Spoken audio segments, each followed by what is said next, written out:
Hello everyone, मैं प्रेम सागर आप सभी का आपके अपने इस YouTube channel struggle for education 563 में बहुत बहुत स्वागत करता हूं। प्यारे दोस्तों, आज के अपने इस क्लास में हम बात करने वाले हैं रीजनिंग के टॉप 10 इंपॉर्टेंट क्वेश्चन जो परीक्षा में बार बार पूछे जाते हैं और आप सभी लोग इनको गलत कर देते हैं। तो आज की क्लास में हम 10 महत्वपूर्ण सवालों को इतना गजब कॉन्सेप्ट से आपको सिखाने का प्रयास करेंगे डियर फ्रेंड्स कि एक भी प्रश्न आपका गलत नहीं होगा और चीज़ों को आप बढ़िया तरीके से सीखने का प्रयास करोगे।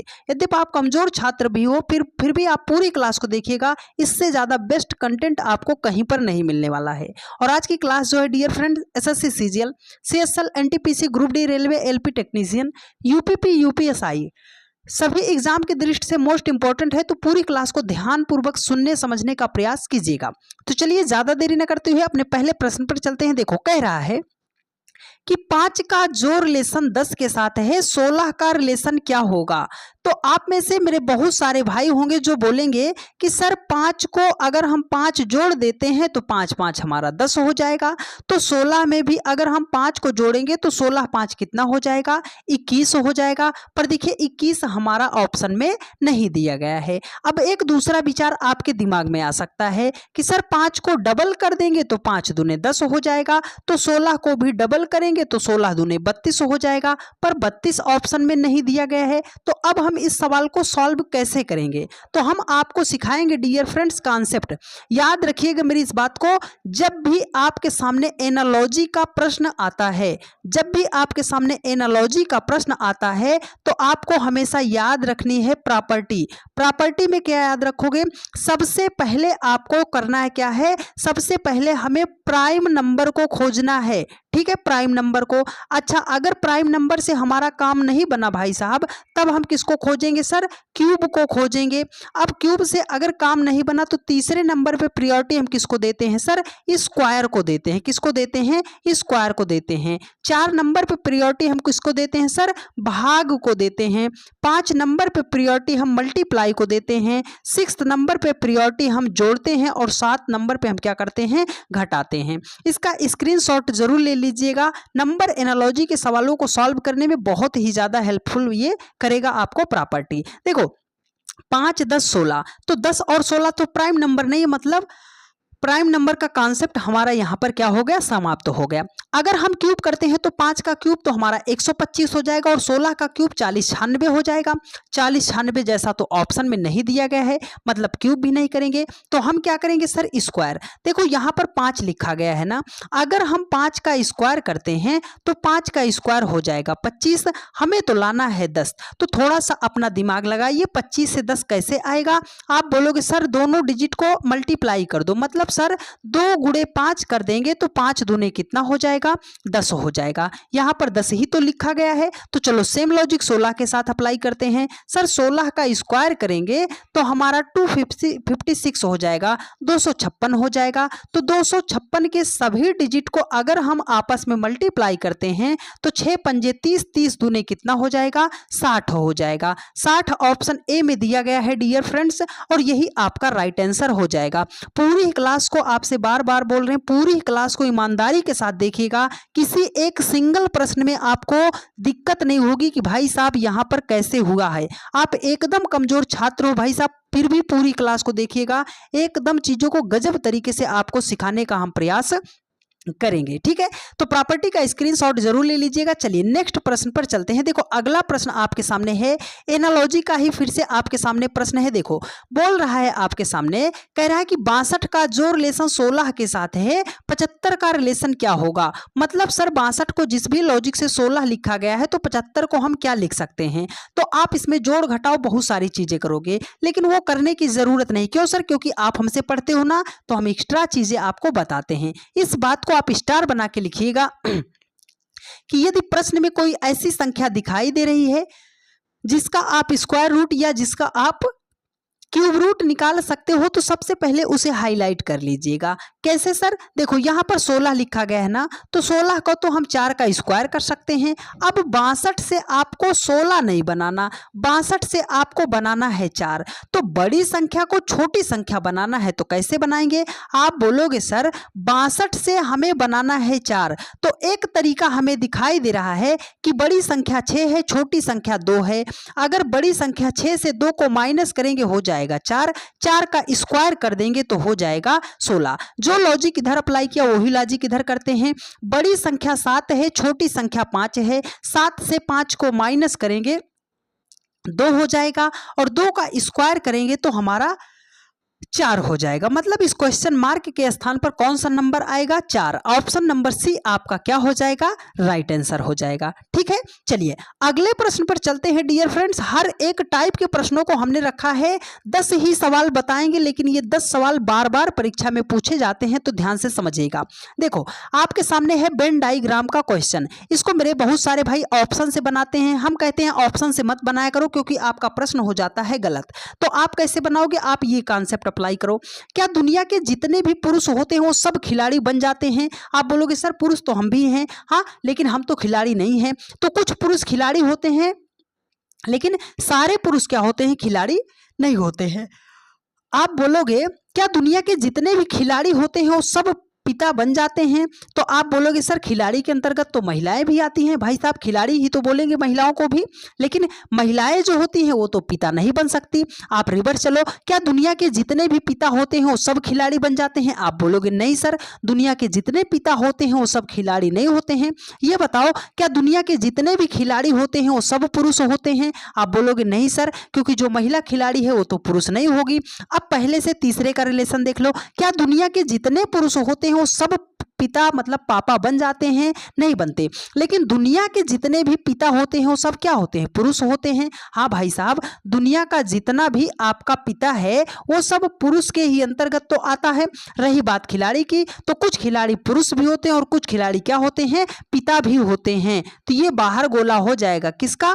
खिलाड़ी का हो जाएगा। ऐसा ऑप्शन ए में दिखाई दे रहा है और यही आपका राइट आंसर हो जाएगा। ठीक है, चलिए अगले प्रश्न पर चलते हैं और उम्मीद करते हैं मेरा हर एक भाई बहन बहुत ही शिद्दत से चीजों को सीखने समझने का प्रयास करते हुए चल रहा है। देखो डाइस का सवाल ये बहुत ही बढ़िया सवाल है भाई साहब, बहुत ही चैलेंजिंग प्रश्न है। इसका कौन कौन मेरा भाई बहन जवाब दे पाएगा हमें वो देखना है। देखो कह रहा है कि नीचे एक पासे में फलक, नीचे दिए गए पासे में जो है फलक 4 के विपरीत कौन सा अंक होगा? मतलब ये जो 4 दिखाई दे रहा है ना, इसके विपरीत कौन सा अंक होगा वो ही हमें फाइंड आउट करना है। तो याद रखिएगा जब भी 2 डाइस आपके सामने दिए जाए तो हम सवाल को कैसे सॉल्व करते हैं। पहला पॉइंट याद रखिएगा कि हमें कॉमन नंबर या कॉमन लेटर हमें फाइंड आउट करना पड़ता है।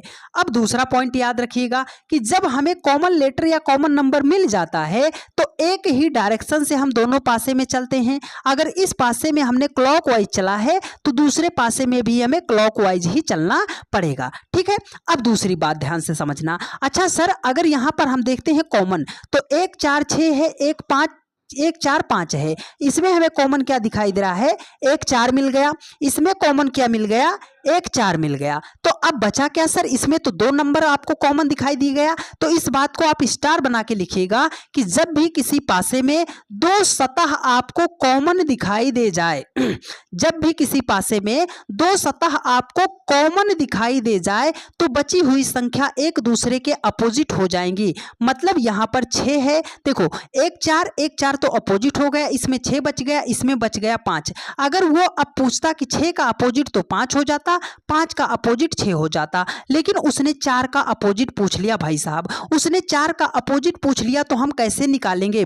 आपको याद रखना है एक पासे में फलक कितने होते हैं? आप बोलोगे सर 6 होते हैं। 1 2 3, उसके बाद आपका 4 हो गया, फिर 5 हो गया, फिर 6 हो गया। इसमें कौन कौन सा दिखाई दे रहा है सर? 1 और 4 दिखाई दे रहा है, इसमें 5 और 6 दिखाई दे रहा है। अब वो चाहे 1 का विपरीत पूछता चाहे 4 का, तो जो इस पासे में नहीं दिखाई दे रहा है वही अपोजिट होता। तो 2 और 3 इसमें नहीं दिखाई दे रहा है, तो 4 का अपोजिट क्या होगा, 2 और 3। ऑप्शन नंबर सी आपका राइट आंसर हो जाएगा। ठीक है, उम्मीद करते हैं मेरे हर एक भाई बहन ने बहुत ही शिद्दत से चीजों को सीखने समझने का प्रयास किया होगा, और ऐसी उम्मीद करते हैं कि आपको चीजें समझ में भी आई होंगी। चलिए, आज का बढ़िया सवाल है, ये है सवाल भाई साहब कोडिंग डिकोडिंग का। कोडिंग डिकोडिंग का जैसे ही प्रश्न आपके सामने आता है भाई साहब, ए का ए, बी का 2, सी का 3, लेटर का प्लेस वैल्यू आप लिखने पर लग जाते हो, लेकिन मेरी एक बात को स्टार बना के लिखिएगा और मेरी बात को नोट कीजिएगा। आपके बहुत सवाल ऐसे ही बिना पिन उठाए सॉल्व हो जाएंगे डियर फ्रेंड्स, पर मेरी बात को ध्यान से समझिएगा। देखो, इस प्रश्न में उसने बोला है यदि किसी कूट भाषा में लास्ट को लिखा है 1 2 3 4 और बुक को लिखा गया है 5 6 6 7 लिखा जाता है, तो उस भाषा में टोस्ट को कैसे लिखा जाएगा। अब हम यल का भाई साहब 12 बनाने पे तुले हैं, नहीं बनाना। मेरा एक बात हमेशा स्टार बना के लिखिएगा। एक बार लेटर को आप जो है ध्यान पूर्वक जरूर देख लीजिएगा, लेटर को आप जरूर ध्यान पूर्वक देख लीजिएगा। क्या वही लेटर है, क्या इसमें कॉमन लेटर तो नहीं चल रहा है, ये देखना। देखो यहाँ पर यल लिखा गया है ना, एल है, यहाँ पर क्या है सर, एल तो नहीं दिख रहा। यहाँ पर टी लिखा गया है ना भाई साहब, इसमें देखो टी कहाँ है सर, टी तो सबसे लास्ट में है, तो सबसे लास्ट में अंक कौन सा है, 4। तो देखो क्या 4 से कोई ऑप्शंस की शुरुआत है, हाँ सर शुरुआत है, मतलब इसमें लेटर का प्लेस वैल्यू नहीं लिखा, ये किस प्लेस पर है उसका मान लिखा गया है। तो ओ है, ओ आगे से दूसरा है, आगे से दूसरा 6 है, तो मतलब ओ यहाँ पर 4 6 हो जाएगा। ए यहाँ पर देखो आगे से दूसरा है, आगे से दूसरा मतलब 2 हो जाएगा भाई साहब। यस, एस जो है कहाँ है, पीछे से दूसरा, तो पीछे से दूसरा 3 लिखा गया है। टी है भाई साहब, टी का क्या हो जाएगा, 4 हो जाएगा। तो 462 34 कहाँ है सर, ऑप्शन नंबर बी में दिया गया है। ऐसे प्रश्न होते हैं कोडिंग डिकोडिंग के भाई साहब कि पेन भी उठाने की जरूरत नहीं पड़ती है, और इस प्रश्न को एक बार आप गहराई से ले लीजिएगा। 2 से 3 प्रश्न रेलवे की हर एक शिफ्ट में पूछा जाता है, इसी एक सिंपल टाइप का 2 से 3 प्रश्न पूछा जाता है, तो इस सवाल को आप ध्यान से समझ लीजिएगा। ठीक है, चलिए अगले प्रश्न पर चलते हैं भाई साहब। ब्लड रिलेशन, जब भी ब्लड रिलेशन का सवाल आता है, इसको आप जो है अपने रिश्तों पर लेकर सॉल्व कीजिएगा, सवाल आपसे बन जाएगा। देखो कुछ जरूरी चीज याद रख लो, जब भी मेल की बात करेगा, पुरुष की बात करेगा तो हम उसे प्लस से दर्शाएंगे, फिर देखो मेल की बात करेगा तो प्लस दर्शाएंगे, फीमेल महिला की बात करेगा तो माइनस दर्शाएंगे, मैरिज कपल मतलब 2 विवाहित दंपत्ति दिखाएगा तो उसको हम बराबर से दिखाएंगे, पीढ़ी का गैप जो होता है उसे हम एरो से दिखा देंगे। ठीक है, इतनी बात समझ आई। अब इसको अपने ऊपर लेते हैं। देखो, यदि अंकित जो है प्रियंका के पुत्र का मतलब पुत्र के पुत्र का भाई है, ये जो अंकित है ना, प्रियंका, देखो हमने कहा ये हो गई प्रियंका, हमने कहा ये हो गई प्रियंका, प्रियंका का एक हो गया पुत्र भाई साहब, पुत्र के पुत्र है ना, ये देखो प्रियंका के पुत्र का ये क्या है भाई, कौन है भाई साहब उसका, अंकित जो है प्रियंका के पुत्र का ये क्या है, भाई है। कह रहा है अंकित का प्रियंका से क्या संबंध है, ये जो अंकित है ना भाई साहब, वो प्रियंका का क्या लगेगा, अपने रिश्तों पर ले चलो भाई साहब। ये हम हैं, ये हमारे पापा जी हैं, और पापा जी की जो मम्मी है वो तो हमारी दादी लगेंगी, और हम उनके क्या लगेंगे सर, नाती और पोता लगेंगे। क्या लगेंगे, नाती और पोता लगेंगे। तो भाई साहब ये तो हमारा, ये हम जो है अपनी दादी के क्या लगेंगे, पोता लगेंगे, पोता। तो पोता जो है ऑप्शन नंबर बी में दिया गया है, और यही इस प्रश्न का राइट आंसर हो जाएगा। आगे के सवाल मोस्ट इंपॉर्टेंट है, अगर आपने यहां तक क्लास को देखा है तो आगे के सवाल ऐसे हैं भाई साहब जिनको आप देखकर तुरंत आप स्किप कर देते थे, लेकिन आज के बाद उन सवालों को आप ध्यान पूर्वक कर पाओगे और एकदम बढ़िया तरीके से कर पाओगे, तो आगे की क्लास आप बिल्कुल भी स्किप मत कीजिएगा। देखो भाई साहब, ये आपके सामने है डायरेक्शन टेस्ट का क्वेश्चन। ऐसा प्रश्न आपके एग्जाम में आ गया तो आप बोलोगे सर ये सवाल करने में तो हमें कम से कम 1.5 से 2 मिनट तो लग ही जाएंगे, लेकिन हम आपसे बोले भाई साहब ये सवाल आप 10 से 15 सेकंड के भीतर कर दोगे, तो क्या आप मानोगे? और आज के बाद ये सवाल आप भी 10 से 15 सेकंड में करना सीख जाओगे। पर मेरी बात आप ध्यान से समझिएगा। देखो हम आपको डायरेक्शन बता देते हैं भाई साहब, डायरेक्शन की बात करेगा, मान लो यहीं पर आप सेंटर में खड़े खड़े हो, हमने कहा पूरब जाओ तो आप राइट साइड चले जाओ। ये दिशा कौन सी होती है सर? पूरब। यहीं पर आप सेंटर में खड़े हो, हमने कहा दक्षिण चले जाओ, तो वहीं से धड़ाम से भाई नीचे गिर जाओ, मतलब नीचे की तरफ क्या होता है? दक्षिण। यहीं पर आप खड़े हो, हमने कहा उत्तर जाओ, तो मतलब आप हमेशा ऊपर की तरफ जाना, तो उत्तर जाओगे। अगर बाएं हाथ पे जाओगे तो कहां जाओगे सर? पश्चिम पे जाओगे। ठीक है। अच्छा, देखो कह रहा है कि रवि जो है किसी दिशा की ओर चलना प्रारंभ करता है। वह 20 मीटर चलने के बाद बाएं मुड़ता है और 15 मीटर चलता है, उसके बाद दाएं मुड़ता है और 15 मीटर चलता है। जब भी ऐसा प्रश्न आता है तो एक बार देखो इस प्रश्न को, दाएं मुड़ रहा है, बाएं मुड़ रहा है, दाएं मुड़ रहा है, बाएं मुड़ रहा है। कर यदि उसकी अंतिम दिशा भाई साहब क्या है? पश्चिम है। वो यहीं पर इतना घूमने के बाद वो यहां पर पहुंचा है। इस पॉइंट को आप नोट कीजिएगा। वो बोल रहा है कि उसने प्रारंभ में किस दिशा में चलना प्रारंभ किया था। जब भी हमें प्रारंभिक दिशा हमें फाइंड आउट करनी हो और प्रश्न में ऐसा है कि वो लेफ्ट गया, राइट गया, लेफ्ट गया, राइट गया, तो हमें क्या करना? देखो उसने बोला है कि रवि किसी दिशा की ओर चलना प्रारंभ करता है, वो 20 मीटर चलने के बाद बाएं मुड़ता है। बायां का मतलब क्या हो जाएगा? लेफ्ट, आगे बढ़ो। उसके बाद दायां, दायां का मतलब क्या हो जाएगा? राइट साइड हो जाएगा। 15 मीटर चलता है वह दोबारा से दायां, दायां का मतलब राइट साइड हो जाएगा, आगे बढ़ो। उसके बाद वह बायां, बायां का मतलब लेफ्ट हो जाएगा और 10 मीटर चलता है। फिर वह दाएं मुड़ता है और चलना प्रारंभ करता है, फिर से वह राइट साइड मुड़ता है और चलना प्रारंभ करता है। तो हमेशा याद रखिएगा, एक लेफ्ट दूसरा राइट, एक लेफ्ट दूसरा राइट हमेशा क्या होता है? कट जाता है। और एक बात आप स्टार बना के हमेशा लिखिएगा कि उसने प्रारंभ में किस दिशा में चलना शुरू किया था। जब भी हमें प्रारंभिक दिशा फाइंड आउट करनी होगी तो यहां पर जो भी आएगा, लेफ्ट आएगा तो उसका अपोजिट राइट कर दीजिएगा, राइट आएगा तो उसका अपोजिट लेफ्ट कर दीजिएगा। तो यहां पर राइट है और हमें प्रारंभिक दिशा फाइंड आउट करनी है, तो हमने यहां पर क्या कर दिया सर? लेफ्ट कर दिया। अगर वो अंतिम दिशा उसकी क्या थी भाई साहब? क्या थी? पश्चिम थी। तो पश्चिम से आप लेफ्ट चले जाओ, तो पश्चिम से आप लेफ्ट जाओगे तो वो कौन सी दिशा हो जाएगी? दक्षिण हो जाएगी। मतलब उसने किस दिशा में चलना प्रारंभ किया था सर? दक्षिण दिशा में प्रारंभ किया था, साउथ में चलना प्रारंभ किया था। दक्षिण ऑप्शन नंबर डी में दिया गया है डियर फ्रेंड्स, और यही आपका राइट आंसर हो जाएगा। उम्मीद करते हैं मेरे हर एक भाई बहन ने बहुत ही शिद्दत से मन लगाकर चीजों को सीखने का प्रयास किया होगा, और हम ऐसी उम्मीद करते हैं कि आपको चीजें समझ में भी आई होंगी। अगला प्रश्न आपके सामने है भाई साहब कैलेंडर। हाँ, कैलेंडर का ही सवाल आपकी जिंदगी में कैलेंडर बनाता है, लेकिन आज के बाद यह प्रश्न गलत नहीं होगा। महज 2 सेकंड में आप इस प्रश्न का जवाब दे पाओगे। देखो बोल रहा है कि यदि 1 जनवरी 1972 को मंगलवार था तो 1 जनवरी 1973 को कौन सा दिन होगा? तो जब भी कैलेंडर का ऐसा प्रश्न आता है आपको इस बात को पकड़ना है। देखो 1 जनवरी, 1 जनवरी, तो 1 जनवरी से 1 जनवरी तो हम डायरेक्ट कट कर देंगे भाई साहब, है ना।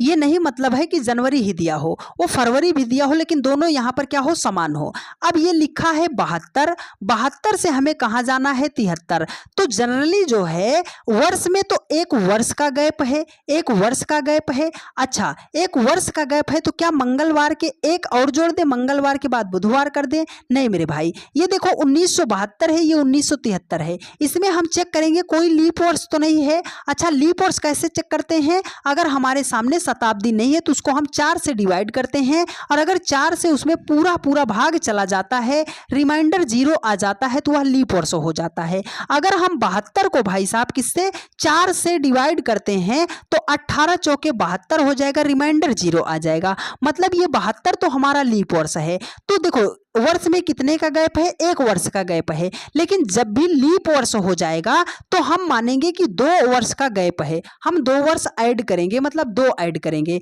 तो मंगलवार में 1 ना ऐड करके, अगर ये लीप वर्ष नहीं होता तो 1 ऐड होता, ये लीप वर्ष है इसलिए 2 ऐड होगा। तो मंगलवार में 2 ऐड करना है, मंगलवार के बाद बुधवार, बुधवार के बाद क्या हो जाएगा? बृहस्पतिवार हो जाएगा। देखिए बृहस्पतिवार ऑप्शन में नहीं दिया गया है, तो हिंदी भाषी हो तो आपको पता होना चाहिए बृहस्पतिवार को ही गुरुवार बोलते हैं। ऑप्शन नंबर सी आपका राइट आंसर हो जाएगा। ठीक है, बात आई समझ में। चलिए चलते हैं आज के नेक्स्ट क्वेश्चन पर। और सबसे बढ़िया सवाल, एक ही प्रश्न से पूरा आपको चैप्टर सॉल्व करना सिखा देंगे मेरे भाई, कि आप एक ही प्रश्न से पूरा आप सिटिंग अरेंजमेंट के सवालों को सॉल्व करना सीख जाओगे।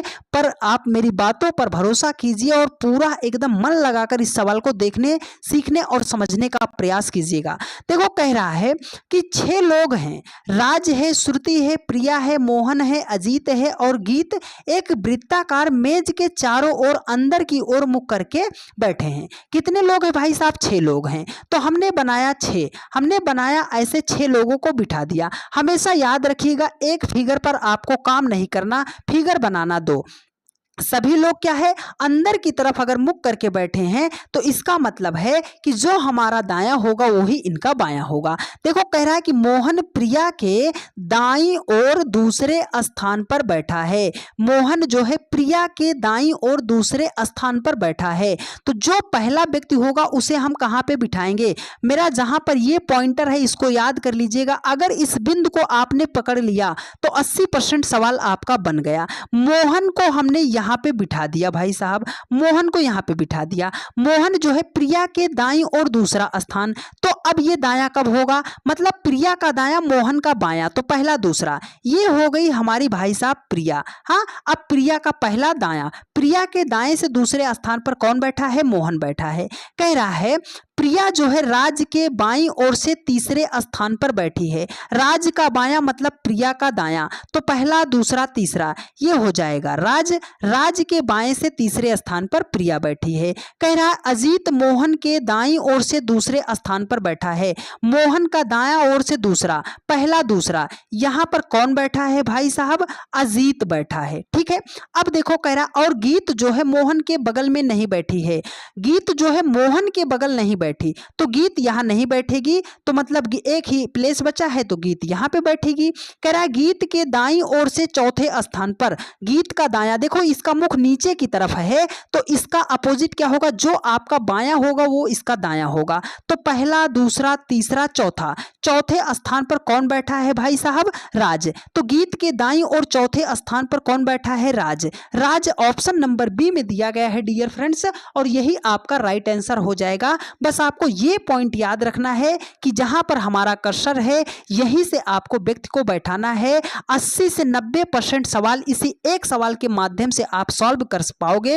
तो जाइएगा, किताब उठाइएगा, सवाल बनाइएगा, आपसे जरूर बन जाएगा। ठीक है, चलिए आज के चलते हैं सबसे लास्ट सवाल पर। और आपको हम एक ही बात बोलते हैं ना कि मिसिंग नंबर का सवाल जो है, आप जब आपके सामने ऐसा स्क्वायर बेस्ड मिसिंग नंबर का प्रश्न आता है तो आप गलत करते हो। मेरे बहुत सारे भाई बहन जो है बोलते हैं कि सर हम इस प्रश्न को समझ ही नहीं पाते हैं कि हमें किस दिशा में सॉल्व करना है। और अगर आप ये समझ गए कि किस दिशा में सॉल्व करना है तो 50% सवाल आपका वही पर सॉल्व हो जाएगा। और आज एक ही सवाल से पूरा चैप्टर बढ़िया तरीके से कंप्लीट होगा। तो मेरी बात ध्यान से समझिएगा। देखो बोल रहा है कि निम्नलिखित प्रश्न में लुप्त संख्या ज्ञात कीजिए। इस क्वेश्चन मार्क के स्थान पर आपको संख्या फाइंड आउट करना है। तो मेरा सबसे पहले कॉन्सेप्ट याद रखिएगा कि जिधर आपको सबसे बड़ी बड़ी संख्या दिखाई दे उसी दिशा में हमें सवाल को सॉल्व करना पड़ता है। तो बड़ी संख्या आपको कहां दिखाई दे रही है सर? 407, 520, 755। बड़ी संख्या नीचे है, इसका मतलब सवाल को हमें ऊपर से नीचे की तरफ सॉल्व करना है। अब दूसरा पॉइंट याद रखिएगा कि अगर छोटी छोटी संख्या से बड़ी संख्या बनानी है तो मल्टीप्लाई कर सकते हैं, स्क्वायर कर सकते हैं, क्यूब कर सकते हैं। तो देखो अब हमें 7 और 4 से 407 बनाना है। 4 और 7 जो है 407 की अपेक्षा बहुत छोटा है, तो हम मल्टीप्लाई स्क्वायर क्यूब कर सकते हैं। अगर हम मल्टीप्लाई करते हैं तो 7 चौके 28 हो जाएगा। स्क्वायर करने पर काम नहीं बना। तो अब बहुत ज्यादा गैप है 4 और 7 से 407 में, तो डायरेक्ट हम करते हैं क्यूब। मतलब 7 का क्यूब करते हैं तो 7 का क्यूब हमारा 343 हो जाएगा। और 4 का क्यूब करते हैं तो हमारा 64 हो जाएगा। 4 3 7 6 4 10 ये हो जाएगा हमारा 407 जो कि यहां पर लिखा है। तो 8 का क्यूब अगर हम करते हैं तो 8 का क्यूब 512 होगा और 2 का क्यूब करते हैं तो हमारा 8 हो जाएगा, तो हो जाएगा हमारा 520 हो जाएगा। लॉजिक मिल गया ना। जो यहाँ पर संख्या होगी उसका क्यूब कर दो, जो यहाँ पर संख्या है उसका क्यूब कर दो, दोनों को जोड़ दो तो हमारा 755 आना चाहिए। तो 9 का क्यूब करेंगे भाई साहब 729 हो जाएगा, प्लस x का क्यूब करेंगे तो बराबर हमारा 755 हो जाएगा। अब अगर हम इसको करते हैं भाई साहब, x का क्यूब इधर करते हैं तो 729 यहां से माइनस करते हैं तो 15 से ये हो जाएगा हमारा 6 है ना, ये हो जाएगा हमारा 4 से 2 जाएगा भाई साहब, ये कितना हो जाएगा, हाँ 9 9 81 90 729, ये 755 लिखा गया है। तो किसका क्यूब करना है भाई साहब, इसका कितने का क्यूब जोड़े कि ये हमारा क्या हो जाए भाई साहब। देखो देखो देखो, यहाँ पे हमें ध्यान से थोड़ा सा समझना है। इसमें हम x के क्यूब के स्थान पर कितना जोड़े भाई साहब। देखो ये 755 है ना, इसमें हम कितना जोड़े भाई साहब कि हमारा 755 हो जाए। तो आप बोलोगे सर अगर हम इसमें कितना जोड़ दे, 25 कितना जोड़ दे भाई साहब। अगर हम इसमें देखो 15 से 9 जाएगा हमारा हो जाएगा 6, हाँ 15 से 9 जाएगा हमारा हो जाएगा 6 हो जाएगा, और उसके बाद ये हो जाएगा हमारा 4, 4 से 2 जाएगा हमारा हो जाएगा 2 हो जाएगा। तो ये तो आ गया हमारा 26। अब ये तो मामला गड़बड़ा गया, हाँ ये हमारा 754 होना चाहिए था डियर फ्रेंड्स। क्या होना चाहिए था, 754 नहीं, हमारा होना चाहिए था, यहाँ पर थोड़ा सा करेक्ट कर लीजिएगा, ये 756 होना चाहिए था। क्या होना चाहिए था, 756 होना चाहिए था। तो डिफरेंस आएगा हमारा 27 का। तो मतलब यहाँ पर कौन सी संख्या होगी, 3, और 3 का क्यूब करेंगे, देखो 9 का क्यूब करेंगे तो हमारा 729 हो जाएगा, और 3 का क्यूब करेंगे तो हमारा 27 हो जाएगा। तो 9 7 हमारा कितना हो जाएगा, 16, 1 2 2 4 1 5, और ये हो जाएगा हमारा 756 हो जाएगा। यहाँ पर थोड़ा सा करेक्ट कर लीजिएगा, इस क्वेश्चन मार्क के स्थान पर 3 होगा, ऑप्शन नंबर डी आपका राइट आंसर हो जाएगा। उम्मीद करते हैं मेरे हर एक भाई बहन ने बहुत ही शिद्दत से पूरी क्लास को देखने, सीखने और समझने का प्रयास किया होगा, और हम ऐसी उम्मीद करते हैं कि चीज़ें आपको बढ़िया तरीके से समझ में भी आई होंगी। यदि आपको मेरी सारी बातें समझ में आई हैं और आप चैनल पर नए हैं तो फटाफट आप सभी लोग चैनल को सब्सक्राइब कर लीजिए, वीडियो को अपने सभी दोस्तों के पास शेयर जरूर कर दीजिएगा। एक ज़रूरी बात भाई साहब, एसएसपी क्लासेस 563, एक बार मेरी बात को ध्यान से सुनिएगा। एसएसपी क्लासेस 563 ये हमारा सेकंड यूट्यूब चैनल है, ये हमारा सेकंड यूट्यूब चैनल है, तो इसको भी आप सभी लोग जाइए फटाफट, आप सभी लोग क्या कीजिए, सब्सक्राइब कीजिए, और 10 से 15 मिनट की वीडियो में एक टॉपिक आप कंफर्म तरीके से सीखने के लिए इस चैनल को आप सभी लोग सपोर्ट जरूर कीजिए। डेली की रात 8:45 पर क्लास चलती है, तो जहां कहीं पर भी रहा कीजिए 8:45 पर आप क्लास में जरूर जुड़ जाया कीजिए। ठीक है प्यारे दोस्त, मिलते हैं आपसे नेक्स्ट वीडियो में। धन्यवाद।